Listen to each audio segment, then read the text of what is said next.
Bonjour, je suis Monsieur Faux-Alain Love René, ancien étudiant de la faculté de droit et de sciences économiques de l'Université d'Orléans, dans le Loiret, en France.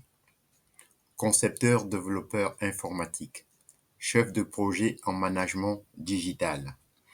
Aujourd'hui, dans le cadre de la continuité du cours sur l'essai sur le principe de population de l'économiste britannique Thomas Robert Malthus, nous allons voir qu'il existe une tension entre la production et la population.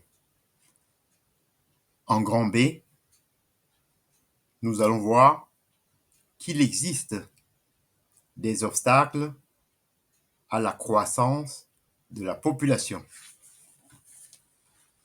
En effet, les obstacles privatifs limitent la natalité.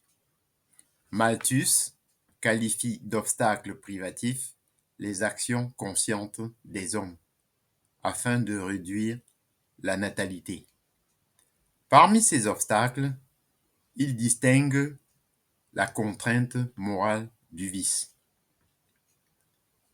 La contrainte morale suppose à la fois le retard de l'âge du mariage et la chasteté prénuptiale.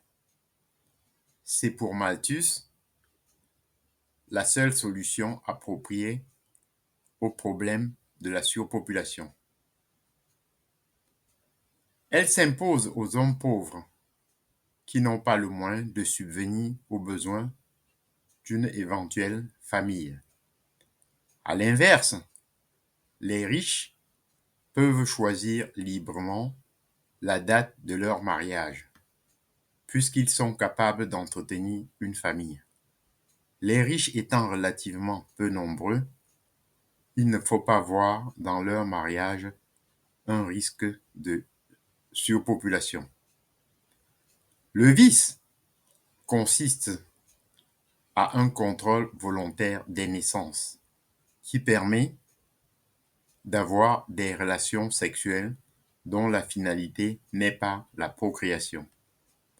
Cela conduit nécessairement au malheur des individus comme celui de l'humanité.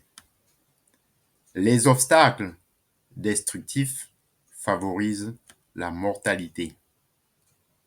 Thomas Malthus range sous cette dénomination les occupations malsaines, les travaux rudes ou excessifs et qui exposent à l'inclémence des saisons, l'extrême pauvreté, la mauvaise nourriture des enfants, l'insalubrité des grandes villes, les excès en tout genre, toutes les espèces de maladies et d'épidémies, la guerre, la peste, la famine.